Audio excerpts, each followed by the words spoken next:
विद्यार्थ्यांनो सप्रे नमस्कार. आनंदाची बातमी आहे. पुणे जिल्हा मध्यवर्ती सहकारी बँक या अंतर्गत 289 पदांची मोठी भरती या ठिकाणी आलेली आहे. मागे आपल्याला माहित असेल की क्लर्क या पदाच्या जागा भरण्यात आल्या होत्या.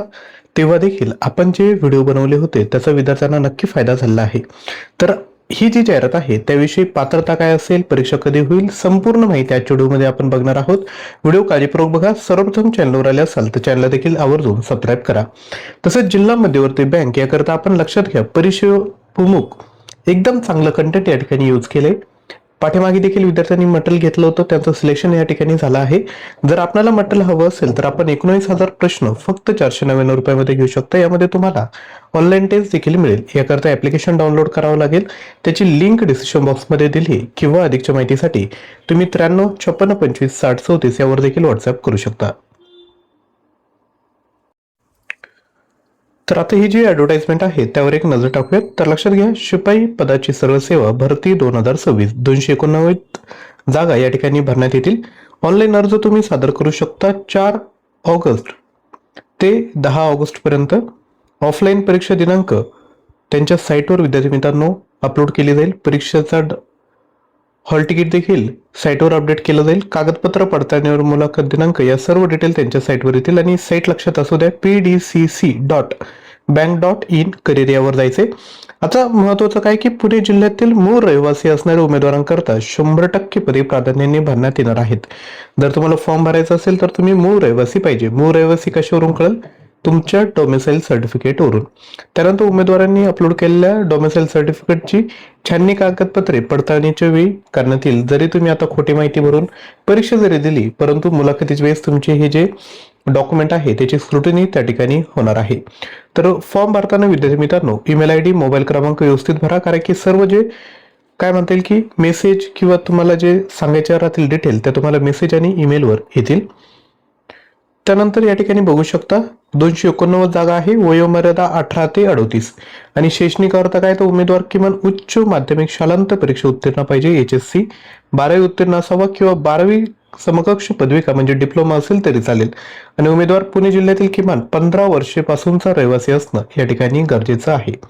आणि या ठिकाणी वयाची शिथिलता दिली की लक्षात घ्या, बँकेत कंत्राटी तत्वावर विविध एजन्सी मार्फत सलग एका संस्थेत 1/8/2026 अखेर सलग 3 वर्ष कामकाजाचा अनुभव असल्यास कमाल वयोमर्यादा त्याला किती असेल तर 43 वयापर्यंत या ठिकाणी तुम्हाला शिथिलता देण्यात आलेली आहे.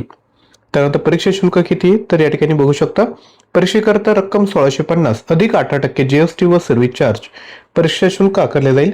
सदर परीक्षा शुल्क हे न परतावा राहील. एकदा भरलेले परीक्षा शुल्क कोणत्याही सबबीवर परत केले जाणार नाही.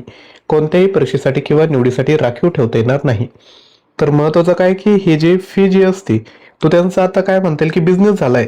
ऍडव्हर्टाइजमेंट काढायची, खूप मोठी फी ठेवायची, खूप सारे पैसे त्या ठिकाणी गोळा करायचे आणि त्यावरच विद्यार्थी मित्रांनो बँकेचे कामकाज चालवायचे. या ठिकाणी लक्षात घ्या, MPSC एवढी मोठी पदभरती घेते परंतु फी किती आहे? कॅटेगरीसाठी 273 आणि जनरलसाठी 373. बरोबर. आता गटकचे तुम्ही बघा 10 लाखाच्या वरती फॉर्म आहे परंतु फी एकदम कमी.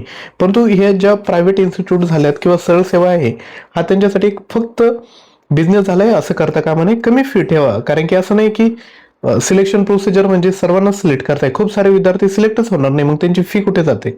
तर सर्व गोष्टींचा या ठिकाणी विचार केला पाहिजे. तर पगार किती राहील? जो परीक्षेतील कालावधी असेल 6 महिन्यांचा, त्यामध्ये तुम्हाला 12,000 रुपये असतील. आणि एकदा तुम्ही परमनंट झाले, स्थायी जर झाले, त्यानंतर त्यांचं जे वेतन श्रेणी असेल त्यानुसार तुम्हाला भेटेल. निवड पद्धती ऑफलाईन परीक्षा 70 मार्कांची सुरुवातीला होईल. ही वस्तुनिष्ठ बहुपर्यायी म्हणजे मल्टिपल चॉईस क्वेश्चन या ठिकाणी असेल. 1 प्रश्न आणि 4 ऑप्शन या ठिकाणी असतील. प्रश्नपत्रिकेत 70 प्रश्नांचा समावेश राहील. प्रत्येक प्रश्नाचा 1 गुण राहील आणि कालावधी राहील 75 मिनिटाचा. यामध्ये काय येतं? शेती पुरवठा, त्रिस्तरीय रचनेची प्राथमिक माहिती आपल्या मटेरियलमध्ये आहे. बँकिंग व सहकार आपल्या मटेरियलमध्ये, सामान्य ज्ञान चालू घडामोडी, कृषी व आर्थिक व्यवस्था आणि बुद्धिमापन चाचणी. तसेच आपल्या चॅनलच्या प्लेलिस्टमध्ये जा. जिल्हा मध्यवर्ती बँक ही प्लेलिस्ट आहे, त्यामध्ये तुम्हाला अभ्यासाचे खूप सारे व्हिडिओ भेटतील, ते देखील तुम्ही या ठिकाणी बघून घेऊ शकता. यानंतर एकाच 3 प्रमाणात तुम्हाला 289 जागा आहेत, 290 गुणिले 3 एवढे लोक मुलाखतीला बोलवले जातील. गुणक्रमांकाने निहाय म्हणजे टॉप टू बॉटम अशा पद्धतीने त्या ठिकाणी बोलवलं जाईल. आणि तेव्हा मुलाखत तुमची 30 गुणांची राहील. यामध्ये तुमची मुलाखत होईल आणि दोघांचे गुण ऍड करून तुम्हाला विद्यार्थी मित्रांनो त्या ठिकाणी सिलेक्ट केलं जाईल. तर या ठिकाणी बघू शकता उमेदवाराचे लेखी परीक्षेतील गुण व मुलाखतीत सरासरी गुणांची बेरीज करून एकत्रित एकूण 100 गुणांच्या गुणानुक्रमे अंतिम निकाल जाहीर करण्यात येईल व रिक्त पदांच्या 20% प्रमाणे उमेदवारांची प्रतीक्षा यादी तयार करण्यात येईल. अशा पद्धतीने विद्यार्थी मित्रांनो ही ऍडव्हर्टाइजमेंट आहे. आणि जर तुम्हाला वाटतंय की आता मी गटकाचा फॉर्म भरलाय, हाही फॉर्म भरायचा आहे आणि सिलेक्शन मला कुठेतरी करायचंय, तर लक्षात घ्या गटकाची देखील तयारी तुम्ही ह्याच मॉडेलमधून करू शकता. तर यामध्ये तुम्हाला सामान्य ज्ञान देतोय, चालू घडामोडी देतोय, मराठी व्याकरण आहे, कृषीविषयक ज्ञान व ग्रामीण अर्थव्यवस्था आहे, संगणक आहे, अंकगणित आहे, अर्थशास्त्र आहे, मागील परीक्षेत विचारलेल्या प्रश्नपत्रिका आहेत, इंग्लिश ग्रामर आहे. बरोबर आहे. जे तुमच्या परीक्षेचे रिलेटेड आहेत ते तुम्ही यातून करा. बाकीचं जे कंटेंट तुम्हाला गटकसाठी असेल ते तुम्ही त्या ठिकाणी करा. हे मटेरियल घेतलं तर तुम्ही फक्त हीच नाही तर बाकीच्याही एक्झाम देऊ शकता. तर नक्की विद्यार्थी मित्रांनो मटेरियल परचेस करा. याकरता ऍप्लिकेशन डाउनलोड करून कोर्स परचेस या ठिकाणी करायचा आहे. जर तुम्हाला कंटेंट आवडला असेल तर विद्यार्थी मित्रांनो नक्की व्हिडिओला लाईक करा, जास्तीत जास्त शेअर करा आणि चॅनलवर नवीन असाल तर चॅनलला देखील सबस्क्राईब करा. थँक्यू.